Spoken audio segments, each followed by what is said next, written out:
TCC 1285 Reflecting Our Father. TCC 1285 Reflétant notre Père. Cher Père, nous te disons merci pour cette opportunité et la proportion de regarder dans ta parole. Nous invitons l'enseignant de l'Église, le Saint-Esprit, d'accomplir son ministère comme nous nous assemblons. Seigneur, nous te demandons d'oindre la parole qui sort de ma bouche pour qu'elle trouve des racines dans les cœurs de toute personne qui va l'écouter. Père, je te prie pour l'illumination, la révélation, la compréhension dans la pensée de tous ceux qui vont l'écouter. Seigneur, je te remercie de m'avoir fait ministre du Nouveau Testament et je te dis merci pour le succès de ce message, du fait que le Saint-Esprit est l'enseignant. Merci Seigneur, cela ne dépend pas de moi mais tout dépend de toi, et tu es fidèle. Nous te donnons la louange et te rendons grâce dans le nom de ton Fils Jésus-Christ. Amen. Gloire à Dieu. Les chrétiens sincères demandent souvent, que veut Dieu que je fasse? Voici la réponse. Dieu veut que vous cherchiez à être comme Jésus dans votre caractère et votre comportement. C'est plus important que tout le reste que tu fais dans cette vie. Donc, nous prenons le temps de parler de développer un caractère et un comportement semblables à ceux du Christ. Ce sujet doit être compris en relation avec la vue d'ensemble, ou pourquoi Dieu nous a créés. Motivé par amour, Dieu nous a créés pour devenir ses fils et filles saints et justes par la foi en lui. Éphésiens 1 versets 4 à 5. Dieu Tout-Puissant a créé les êtres humains avec la capacité d'être habités par son esprit et ensuite de réfléchir lui, son caractère, au monde qui nous entoure, car nous vivons en relation amoureuse avec lui. Quand nous accomplissons notre but créé, cela lui apporte gloire et honneur. Éphésiens 1 verset 12. Avant d'aller plus loin, nous devons répondre à cette question: comment un être humain peut-il exprimer la gloire du Dieu infini, éternel et transcendant? Nous devons comprendre que Dieu a les deux noms, attributs transmissibles, ou non transmissibles, et attributs transmissibles, ou transmissibles. Les attributs non communicables de Dieu sont ceux qui appartiennent à son être essentiel et à sa personnalité en tant que Dieu Tout-Puissant. Ils sont à lui seul son être éternel, son auto-existence éternelle, son immuabilité, il est éternellement le même, son omniprésence, il est présent partout à la fois. Son omniscience, connaissance parfaite, son omnipotence, souveraineté et tout pouvoir. Les attributs communicables de Dieu sont communément appelés ses attributs moraux: la justice, la sainteté, la justice, la miséricorde, la bonté, la patience, la longanimité, l'amour. Fils et filles de Dieu peut, et devrait, démontrer ces attributs. IP 1. 15-16, Éphésiens 5 verset 1, etc. Voici une autre question: en quoi chercher à être comme Jésus est-il lié à refléter le caractère de Dieu à le monde autour de nous? Quand Jésus sur terre, il nous a montré à quoi ressemblent les fils et filles de Dieu. Jésus est Dieu incarné, Dieu devient pleinement homme sans cesser d'être pleinement Dieu. Jésus, dans son humanité, est le modèle pour la famille de Dieu. Romains 8 verset 29. Jésus, en tant qu'homme, glorifiait pleinement son Père. Il était obéissant à son Père céleste et reflétait son Père au monde autour de lui à travers ses paroles et actions. Jean 14 verset 9 à 10. La semaine dernière, nous avons dit que l'un des principaux objectifs de Jésus pendant son ministère, avant sa crucifixion, était pour présenter Dieu comme un Père aimant qui prend soin de ses fils et filles. Dans la leçon, nous avons fait référence au sermon sur la montagne que Jésus a prêché tôt dans son ministère. C'est un échantillon représentatif de ce que Jésus a enseigné pendant son ministère de plus d'une année. Matthieu 5 à 7. Notez d'abord que Jésus fait référence au Père: laissez votre lumière briller devant les autres. Ensuite, ils vont voir les bonnes choses que tu fais. Et ils loueront ton Père qui est dans le ciel. Matthieu 5 et 16. Jésus a ensuite mentionné Dieu le Père dans le contexte de la façon dont le Père traite les gens. Jésus exhortait ses auditeurs à traiter les gens de la manière dont le Père le fait. C'est ainsi que nous le reflétons. Matthieu 5 versets 44 à 48. Mais je dis, aimez vos ennemis, priez pour ceux qui vous persécutent. De cette façon vous agirez comme de vrais enfants de votre Père dans le ciel. Car il donne sa lumière à tous les deux, le mal et le bien, et il envoie la pluie sur les justes et les injustes aussi. Tu dois être parfait, même si votre Père au ciel est parfait. Bible du Semeur. Le mot grec qui est traduit parfait signifie complet et peut être traduit parfait ou mature. Cela vient d'un mot qui signifie se lancer vers un point ou un objectif défini. Notre objectif devrait être de grandir dans la maturité en tant que fils et filles de Dieu qui sont comme Jésus, et qui reflètent parfaitement notre Père céleste, comme Jésus l'a fait dans son humanité. Matthieu 5 verset 48. Vous devez donc être parfaits, comme votre Père céleste est parfait, c'est-à-dire, atteindre la maturité complète de la piété dans l'esprit et le caractère, ayant atteint la propre hauteur de vertu et d'intégrité. Bible amplifiée. Nous avons du mal avec le mot parfait parce que nous l'entendons comme ce que nous devons faire, et nous échouons tous. Mais Paul a écrit que nous pouvons être parfaits avant d'être pleinement semblables à Christ dans notre caractère. Philippiens 3 versets 12 à 15. La volonté ou le désir d'être parfait, comme Jésus dans les attitudes et les actions, vient avant la performance. Pour être parfaite avant d'être pleinement mature ou complet, je dois être pleinement engagé à faire le vouloir de Dieu au niveau de maturité auquel je suis pas ma volonté mais la tienne. Matthieu 16 verset 24. Paul a exhorté les chrétiens, modèle après moi, suis mon exemple, comme j'imite et suis le Christ le Messie, I Corinthiens 11 verset 1, Bible amplifiée. Pourtant, Paul a aussi écrit, soyez donc des imitateurs de Dieu, copiez-le et suivez son exemple comme des enfants bien-aimés, imitent leur Père, Éphésiens 5 verset 1, Bible amplifiée. Paul a compris que Jésus, en tant qu'homme, nous a montré comment les fils et les filles de Dieu reflètent le Père par la façon dont ils vivent. Éphésiens 5 verset 2. Vivez une vie remplie d'amour pour les autres, en suivant l'exemple de Christ, qui vous a aimé et s'est donné comme un sacrifice pour enlever vos péchés. Bible du Semeur. L'une des principales façons dont nous exprimons le caractère de Dieu est par la façon dont nous traitons les autres. Remarquez ce que Paul a écrit immédiatement avant sa déclaration sur l'imitation de Dieu notre Père. Débarrassez-vous de toute amertume, rage, colère, paroles dures et calomnie, ainsi que de tout type de malicieux comportement. Au lieu de cela, soyez gentils les uns envers les autres, tendres, en vous pardonnant, tout comme Dieu par le Christ vous a pardonné. Éphésiens 4 versets 31 à 32, Bible du Semeur. Dans le Sermon sur la montagne, Jésus a clairement indiqué que l'amour que nous devons montrer aux autres n'est pas un sentiment, mais une action. En tout, fais aux autres ce que tu voudrais qu'ils te fassent, cela est ce qui est écrit dans la loi et les prophètes. Matthieu 7 verset 12, nouvelle version internationale révisée. Jésus a appelé les hommes et les femmes à le suivre, à le copier, à l'imiter, puisqu'il nous montre ce que les fils et filles de Dieu ressemblent. Dans le contexte d'appeler les gens à être comme lui, Jésus a dit qu'il est doux et humble. Prenez mon joug sur vous, soumettez-vous à moi, et apprenez de moi, mon exemple et enseignement, pour je suis doux, humble, et humble de cœur, humble, et vous trouverez le repos pour vos âmes. Matthieu 11 verset 29. La personne qui est humble se voit comme un serviteur de Dieu et un serviteur de l'homme. Celui qui est doux, contrôle sa colère et traite les autres comme il veut être traité. Pendant plusieurs semaines, nous avons souligné que suivre l'exemple de Jésus dans l'humilité et douceur, nous devons reconnaître et gérer l'égoïsme et la fierté en nous-mêmes. À cause du péché d'Adam, nous sommes tous nés avec la tendance à nous mettre en premier, égoïsme, et pour nous exalter, fierté. L'une des principales façons dont nous nous exaltons est en jugeant les autres. Le passage classique sur le jugement des autres se trouve dans le Sermon sur la montagne, Matthieu 7 2.1, 5. Pour le reste de la leçon, nous allons commencer à aborder cette question, pour nous aider à grandir dans la ressemblance avec Christ. Nous vivons dans une culture où le péché abonde, est souvent célébré, et pour appeler le péché a été appelé juger les gens. Mais ne sommes-nous pas censés juger le péché? Pour ajouter à ce dilemme, nous voyons tous des choses chez d'autres personnes que nous n'aimons pas. Est-ce mal? Est-ce que cela juge? Le jugement a à voir avec la façon dont nous évaluons les autres personnes.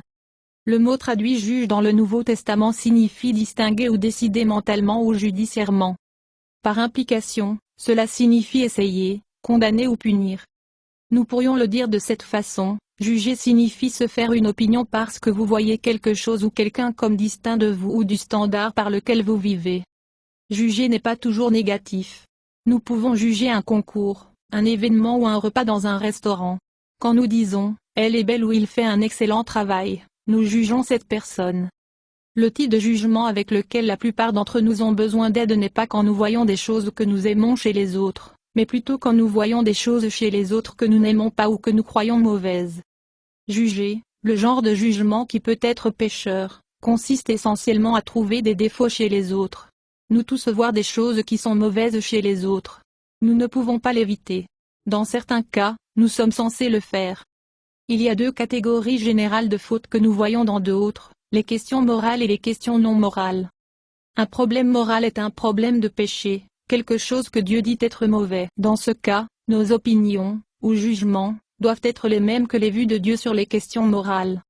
Un problème non moral est quelque chose sur lequel la parole de Dieu, la Bible, est silencieuse, quelque chose que nous personnellement n'aimons pas, ou nous croyons personnellement que c'est mal, ou juste. Comme noté précédemment, Jésus a fait la déclaration classique sur le jugement des autres dans le Sermon sur la montagne lorsqu'il a dit « Ne juge pas, sinon tu seras aussi jugé. Car de la même manière tu juges les autres, tu seras jugé, et avec la mesure que vous utilisez, il sera mesuré pour vous. » Matthieu 7 versets 1 et 2, Nouvelle Version internationale. Jésus ne nous a pas dit de ne pas juger. Plutôt, il nous a dit comment juger. Avec quelle mesure vous jugez fait référence à la façon dont vous jugez. La mesure fait référence à la norme que vous utilisez pour former votre opinion. Jésus a dit que vous serez jugé avec la mesure que vous utilisez pour juger les autres, une leçon pour un autre jour. Dans ce passage, Jésus met en garde contre le jugement critique où nous trouvons des défauts avec une autre personne, et les traiter d'une position de supériorité comme un juge qui est supérieur à tout le monde au tribunal et a le pouvoir de condamner et de déclarer coupable ne pas siéger en jugement. 20e cent. Ne jugez pas, ne critiquez pas et ne condamnez pas les autres. Bible du Semeur. Si Jésus voulait dire que nous ne pouvons pas juger, ou former des opinions sur les choses, alors nous ne pouvons pas ne pas obéir Matthieu 7 verset 6 qui dit ne jetez pas vos perles devant les pourceaux, donnez ce qui est sain à ceux qui ne écoutent la sagesse de Dieu, ou Matt 7h15 qui dit de se méfier des faux prophètes. Dans les 3 prochains versets, Matthieu 7 versets 3 et 5, Jésus a décrit le type de jugement que nous ne devons pas faire. Pourquoi? Vois-tu la tache qui est dans l'œil de ton frère, mais ne remarques-tu pas le tronc qui est dans ton propre œil? Ou, comment peux-tu dire à ton frère, laisse-moi enlever la tache de ton œil, quand il y a une connexion ton propre œil? Toi, hypocrite, retire d'abord la bûche de ton propre œil, et ensuite tu verras clairement pour enlever la paille de l'œil de ton frère. Matt 7 2.3, 5. Remarque plusieurs points. Il y a un problème dans la vie d'une personne. Jésus ne dit pas si c'est un problème moral ou non moral. Jésus ne s'occupe pas de celui qui a le problème. Il s'occupe de celui qui remarque le problème.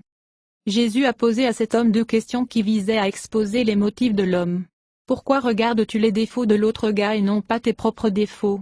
V3. Et pourquoi es-tu en parler avec lui? De quel droit parles-tu dans sa vie? V4. L'homme qui voit le point semble souligner la faille pour le bien de l'autre Guy, mais cela ne peut pas être son motif total, parce que Jésus l'appelle un hypocrite. Verset 5. Le mot grec qui se traduit hypocrite signifie un acteur.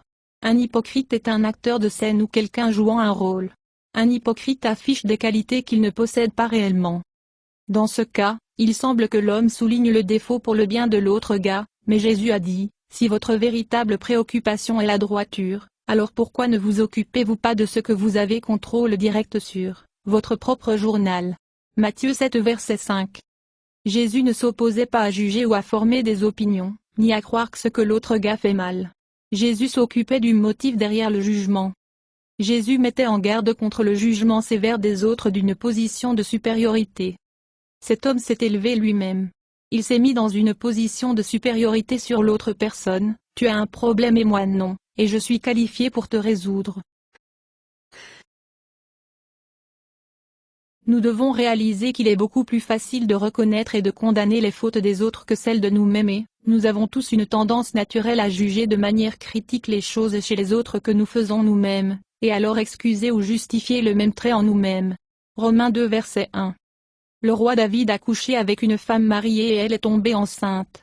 David a conçu un élaboré plan pour couvrir ce qu'il avait fait. Lorsque David n'a pas pu convaincre le mari de la femme de dormir avec sa femme pour faire croire qu'il l'a fécondée, David a envoyé l'homme au combat station où il était certain d'être tué. David épousa alors la femme. 2 Samuel 11 versets 1 à 27. Dieu a envoyé Nathan le prophète à David. Nathan a raconté à David une histoire d'un homme riche qui avait pris l'agneau aimé du pauvre, élevé à la main, et l'a tué. David était furieux et a exigé du riche homme soit tué pour son vol et son manque de pitié. Nathan répondit, tu es cet homme. 2 Samuel 12 versets 1 à 7. Trouver des défauts chez les autres est une façon de nous exalter.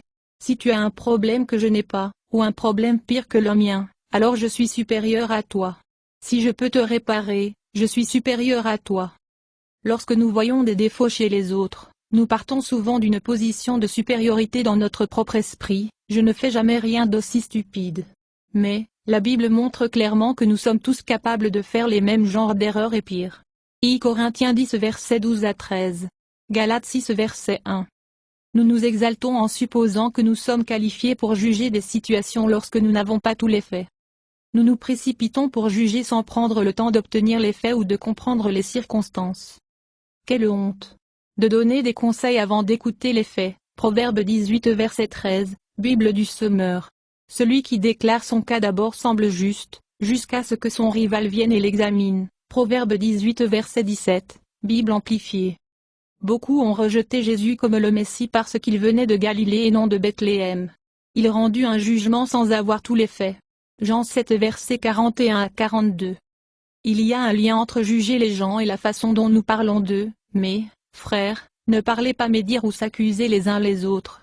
Celui qui diffame, accuse faussement, un frère ou juge son frère est calomnié et critiquer la loi et juger la loi. Mais si vous jugez la loi, vous n'êtes pas un pratiquant de la loi mais un censeur et un juge, de celle-ci, Jacques 4h11, Bible amplifiée. La loi de Dieu nous dit de traiter les autres comme nous voulons être traités, Jacques 2. 8, Lévitique 19 verset 18, Matthieu 7 verset 12. Aucun d'entre nous veut que les gens parlent de nous de manière critique, nous rabaissent ou nous rejettent. Je me rends compte que nous devons parler de problèmes et les problèmes impliquent souvent d'autres personnes. Mais, nous avons besoin de prendre conscience à quel point notre discours sur les autres est inutilement négatif, ce qui ne va pas avec eux, leurs défauts et lacunes, choses non directement liées au problème. À quelle fréquence faites-vous des commentaires sur quelqu'un que vous ne connaissez pas, qui n'a rien avec vous ou votre vie, quelqu'un dans le magasin dont vous n'aimez pas le look?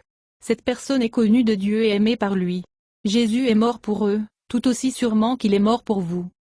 Le contexte de la déclaration de Jésus sur le jugement nous donne un aperçu de la façon dont nous devons juger. En suivant son commentaire, Jésus a rappelé à ses auditeurs comment notre Père Céleste nous traite. Allez vers votre Père, demandez, cherche, frappe, parce qu'il est meilleur que le meilleur Père terrestre. Matthieu 7 versets 7 à 11. Alors Jésus dit, donc, tout ce que vous souhaitez que les autres fassent pour vous, faites-le aussi pour eux, car c'est la loi et les prophètes. Matthieu 7 verset 12. En d'autres termes, le Père vous a traité avec amour et miséricorde. Par conséquent, traitez les autres de la manière dont il vous a traité, et comme vous souhaitez être traité. Quand quelqu'un vous critique, comment voulez-vous être traité? Comme un idiot stupide, ou comme une personne qui a une bonne raison pour ce que tu fais? Comme un objet d'humiliation et a fait la leçon comme un 2 âges d'1 an? Veux-tu qu'il parle à tout le monde de ta faute? Non, tu veux la miséricorde et la grâce. En conclusion, nous avons plus à dire à ce sujet la semaine prochaine. Mais considérez ces pensées alors que nous clôturons. L'objectif numéro 1 de votre vie devrait être de croître en ressemblance avec le Christ dans chaque domaine de votre vie, afin que vous reflétez avec précision votre Père Céleste au monde autour de vous. Nous verrons des choses chez d'autres personnes que nous n'aimons pas ou avec lesquelles nous ne sommes pas d'accord, à la fois des questions morales et non morales. Et, nous allons les juger ou former des opinions sur ce que nous voyons. Comme vous jugez, demandez-vous, pourquoi suis-je en train de regarder ses défauts au lieu des miens? De quel droit dois-je parler dans sa vie? Est-ce que c'est un de mes affaires? Ces actions m'affectent-elles directement d'une manière ou d'une autre? Te vois-tu comme meilleur que parce que tu ne fais pas ce qu'ils font? Condamnes-tu et en espérant leur punition? Est-ce votre désir de relever cette personne ou de l'abattre? Lorsque vous êtes dans une position où le jugement, ou la formation d'une opinion, est nécessaire, faites preuve de clémence. Lorsque vous êtes en doute sur comment traiter quelqu'un, montrez de la miséricorde. Dieu est gentil avec les ingrats et les méchants. Luc 6 verset 35. Reconnaissez que vous n'avez peut-être pas tous les faits. Même si vous avez les faits, vous ne pouvez pas voir leur cœur. Demandez-vous, suis-je en train d'attribuer un motif à cette personne que je ne peux probablement pas connaître? Si vous pensez que quelqu'un fait quelque chose de ridicule, pourquoi ne pas supposer qu'il a une bonne raison pour cela? Si vous entendez quelque chose de mauvais à propos de quelqu'un, refusez-le ou trouvez le bon dedans. Ma prière est que par ces leçons chacun de nous sera inspiré pour marcher comme Jésus a marché. Laissez Jésus vous faire confiance à travers sa parole, la Bible. Merci Seigneur pour votre merveilleuse parole que tu as choisie pour que ça passe par moi. Merci Seigneur de choisir des fils et des filles d'être conformes à l'image de Jésus-Christ et d'être faits comme tes enfants en caractère et en puissance, pour tout ce qu'on entend. Que cette leçon puisse nous donner le désir de rechercher et de grandir en Jésus-Christ dans cet endroit. Seigneur, nous vous remercions et nous vous servons sur votre scène, notre désir c'est de demeurer en toi au nom de ton Fils Jésus-Christ. Amen. Louez le Seigneur, louez le Seigneur.